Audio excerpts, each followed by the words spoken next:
नमस्कार। गौतम नवलखा को supreme court ने जमानत दे दी है। 2022 से उनकी बढ़ती हुई उम्र को ध्यान में रखकर सुप्रीम कोर्ट ने उन्हीं के घर में नज़रबंद कर दिया गया था, जेल से निकालकर, और उसका खर्चा जो सुरक्षा का था वो उन्हीं को वहन करना था, यानी गौतम नवलखा को। ये कौन है गौतम नवलखा? एल्गार परिषद माओवादी नेता कहने वाले, जिन्हें कि अर्बन नक्सल के रूप में जाना जाता है और जिनका उद्देश्य सरकार को उखाड़ फेंकना, देश में जातीय दंगे भड़काना, और इसी आरोप में एनआईए ने जांच करके पुख्ता सबूतों के साथ, जो कि 1 जनवरी 2018 को भीमा कोरेगांव स्मारक पर इन्होंने किया था ये प्रयास, देश के विरुद्ध और जातीय दंगे भड़काने के लिए।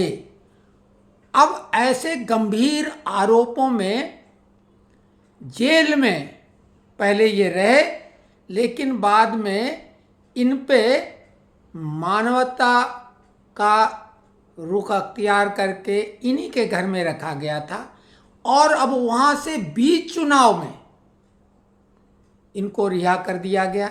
आपको ध्यान होगा, दिल्ली के मुख्यमंत्री जो स्वयं अपने को अनार्किस्ट कहते रहे हैं, और एक दिन पहले एनआईए को जांच के आदेश दिए गए थे आतंकवादी संगठन से उनकी संलिप्तता के बारे में, लेकिन सुप्रीम कोर्ट ने बिना मांगे उन्हें अंतरिम जमानत दे दी। अब ये गौतम नवलखा 4 जून तक का इंतजार सुप्रीम कोर्ट नहीं कर सकता था। खुल के सुप्रीम कोर्ट वर्तमान सरकार के विरुद्ध जो भी कुछ कर सकता है, बाउंसर बीमर सीमर, वो सब फेंक रहा है। आपको मालूम है, चुनाव के समय जो भी असामाजिक तत्व होते हैं, पुलिस उनको अंदर कर देती है। आपके लाइसेंसी जो आर्म्स होते हैं, हथियार होते हैं, उनको भी जमा करा लिया जाता है।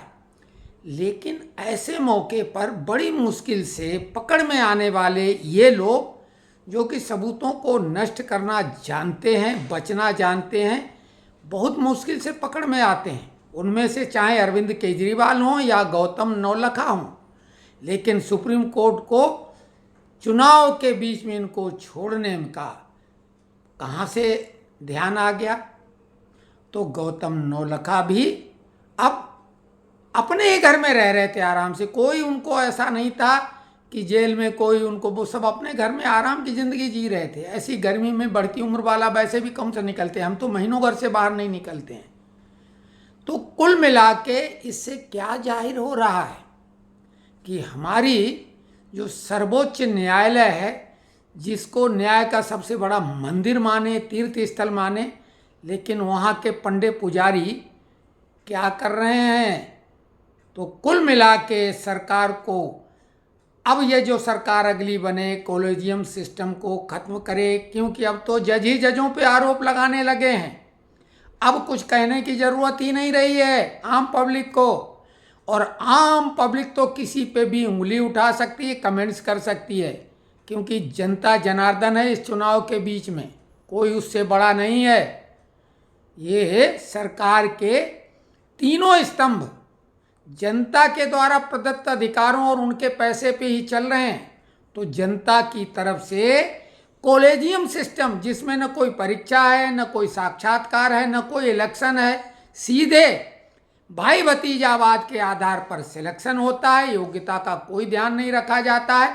हम अगर अपने बच्चों को सुप्रीम कोर्ट या हाई कोर्ट का जज बनवाना भी चाहें तो केवल सपना भी नहीं देख पाएंगे, बनाएंगे तो तभी ना जब संभव हो।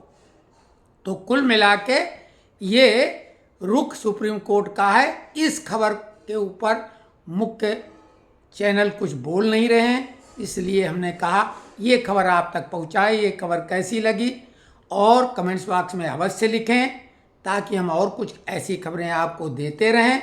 लाइक करें, चैनल को सब्सक्राइब करें। धन्यवाद।